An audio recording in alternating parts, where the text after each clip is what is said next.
It is said there was a time when the citizens of Sparta were not unlike any others in ancient Greece. After all, they shared a common culture, language, religion, and lifestyle, so there was really no way of being superior in anything. Herodotus even says Spartans were the worst governed people in all of Greece. That is, of course, until Sparta came under the influence of the legendary lawgiver Lycurgus. It was he who supposedly came up with the Spartan constitution, among which was the agoge, a system of education and training to be completed by every Spartan citizen. Most Greek cities also had a similar system in place, but it was Lycurgus's that was so revolutionary for its time that it allowed the Spartans to dominate everyone who dared meet them in the field, and in their prime allowed them to stand undefeated for over 150 years.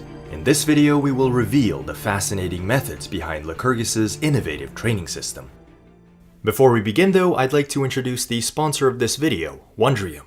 They are a premier streaming service offering many entertaining and educational short and long videos, tutorials, how-tos, travelogues, and documentaries. You might have heard about the Great Courses Plus. Well, now they have rebranded to Wondrium and have more and better content to feed your thirst for knowledge. Wondrium is the place to find answers to everything you've ever wondered about, and more. Their content is always well researched and presented by leading experts in the field. We are currently watching Understanding Greek and Roman Technology, a series that covers the engineering behind many interesting buildings and mechanisms of the ancient Greeks and Romans. I like this series because it offers a deeper dive into a topic not commonly covered, and gives a clear understanding of how devices were made and the limitations that they had. Most screw pumps, for example, could not operate at an angle greater than 45 degrees, and so had limited uses. Wondrium adds new content to their platform every month, so you can rest assured to always have something new to learn. Click the link in the description or go to wondrium.com/philexmhistoria if you want to support our channel and start your free trial with Wondrium today. As Lycurgus gazed upon the lazy, mediocre citizens of Sparta, he decided that his people were in need of a different concept of upbringing. At the center of this idea was his belief that healthy, disciplined, able-bodied individuals are integral to a successful and functioning society. So his system was to be extended to every young Spartan citizen, male and female. And though the girls were excluded from the more rigorous and extreme system of the agoge, they were still expected to perform the same exercises as the boys, like fighting and running, as it was believed that both parents had to be in peak condition in order to produce the best possible offspring. To our modern eyes, Lycurgus's system represents an interesting and extreme experiment that can't be replicated today. What would happen if an entire community was isolated from the rest of the world and brought up through constant discipline, physical exercise, and resistance to struggle, with these being held as a social norm and reason for existence of every individual? In theory, this would produce a perfect society of tough individuals, with built-in qualities to show respect, endure the struggles of life, and always strive for perfection. But now let us see how Lycurgus implemented his idea into a real system, and if it achieved the intended results he wanted. For the boys, the system was divided into 3 categories: children, adolescents, and young adults. The first category was very similar in idea to a modern boarding school. Young Spartans would leave their families to learn letters, music, poetry, singing, and sport. Other Greek city-states had a similar system, but relied on private pedagogues to teach their children. The Spartan system, on the other hand, was more communal, in which one man was chosen to be in charge of the boys as their paidonomos, or supervisor. This highly important role of bringing up the next generation of Spartans was only open to those who were eligible for election to the highest offices. It was the job of the supervisor to make sure young Spartans became loyal, resourceful, disciplined, and accustomed to extensive physical activity. Most importantly though, as the writer Plutarch nicely puts it, the agoge was a school of obedience. The supervisor was given power to punish the boys as he saw fit, and always commanded a group of older boys with whips to enforce his punishments. And to make sure the boys were never left without a supervisor, he allowed every citizen to take on his role when he wasn't around, and to order the boys to do whatever seemed appropriate. And yes, citizens were also allowed to punish the boys if they did anything wrong. For these reasons, the boys were accustomed to being respectful to everyone, and only spoke when spoken to. Xenophon even writes that the boys would always walk around with a low gaze, so as to not provoke anyone. This instillment of heavy discipline and respect was the first step of their training. When the boys of other Greek cities became teenagers, they were released by their pedagogues and private teachers into the world, and no one was in charge of them anymore. Spartan teenagers, however, only entered into their second stage of the agoge. Lycurgus recognized that it was in this age category, when going through puberty, that boys are the most adventurous and troublesome. So in keeping with his system, he enforced even more hardships and labor on the boys. They were to have only one cloak to stay warm all year, and had to walk barefoot in order to strengthen their feet. For Lycurgus believed that if their feet were properly accustomed, they could run faster and jump higher than anyone in footwear. At this age, they were also taught to fight with weapons and march collectively in full silence, under the rhythm of music. These silent marches would be used as a psychological weapon in battle, as most armies did not have the discipline to pull this off, and it would be offsetting for anyone to witness a seemingly emotionless and confident army face off against them. Interestingly, collective dancing, known as pirikios, was also performed by the Spartans. These war dances were essentially repetitive compound movements in full arms and armor, which would strengthen countless muscles in the body and improve their overall balance and cohesion. As you can probably tell by now, Spartan training was not focused on extensive muscle growth of any kind.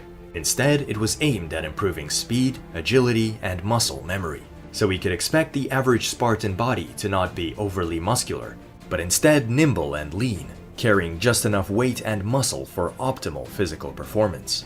Complementing this point is the fact that Spartan youths were never fully sated, and were always hungry to some degree. Xenophon explains it was to encourage them to steal, but if any were caught stealing, they received a beating, not so much for the act of stealing, but for being caught doing it. This was all part of the second stage of their training, which ensured they were resourceful and had a high resistance to hunger and pain. Even their resistance to the cold was constantly tested, as they would bathe in the cold waters of the Eurotas River, under the concrete opinion that bathing in hot water made one a coward. The recurring theme in Lycurgus's system of rationing, training, and clothing Spartan youths was to make them more self-controlled in regard to their needs. In other words, it made the boys more content and indifferent with having less food, clothing, and personal possessions. This was in hopes that when a difficult situation inevitably does present itself, Spartan citizens would be more likely to recover and care for themselves, in comparison to other Greeks, who were accustomed to being provided with minor comforts and luxuries. To further discipline them, they were ordered when in public to hide their hands under their cloak, walk silently, and keep their eyes fixed on the ground. Xenophon even says you would be more likely to see a stone speak or a bronze statue turn its eyes than them, who would reserve their words for only when spoken to. When the boys grew into young men, Lycurgus focused the most time and effort on them, because he believed they were the city's greatest asset. In this stage, he especially focused on bringing out their sense of competitiveness and teamwork, for he believed this was the best way to have the men push themselves to the limit of their abilities. In today's world, this can be seen in professional sports, and Lycurgus did a great job of implementing that mindset for the purpose of war. Xenophon explains how he did this. Out of all the young men, he would assign 3 strong leaders to each handpick the best 100 among themselves to be in their team. Each of the 3 leaders would also have to give a reason for each choice and rejection. Then these leaders and their chosen groups would be pitted in various activities and battles against the very men they rejected.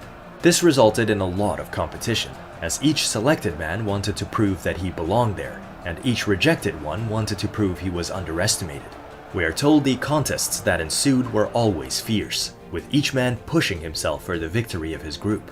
Such intense competition even resulted in fistfights between the members of the groups, but were always separated and punished to remind each man that their inner contests should never be above their obedience to the law. We can imagine that their contests would extend even onto the battlefield, where although the groups stand side by side, each would strive to outperform the other and be the last to flee. Unlike with the recruitment of the Roman legions, where men were selected based on stature and strength, it can be said that each Spartan, male or female, would be in great shape as they enter adulthood, and anyone slightly shorter or slimmer than the rest would know how to compensate in speed and vigor. We can safely say Lycurgus's system made sure that every citizen was a worthy recruit for when the need arose. When the Spartans grew out of their young adulthood, they were finally relieved of physical training. But Lycurgus ensured through social norms that their readiness for battle and pursuit of excellence carried on. For example, hunting remained the most popular leisure activity for them, as it stimulated a lot of the military hardships and gave them an urge to stay physically fit and mentally aware. Marriage was also a motivator, as only when Spartans were in peak condition were they allowed to marry and have children, as Lycurgus believed this would produce the strongest offspring. He took it even further by making it frowned upon for couples to spend too much time together, as it would negatively affect their competitive spirit.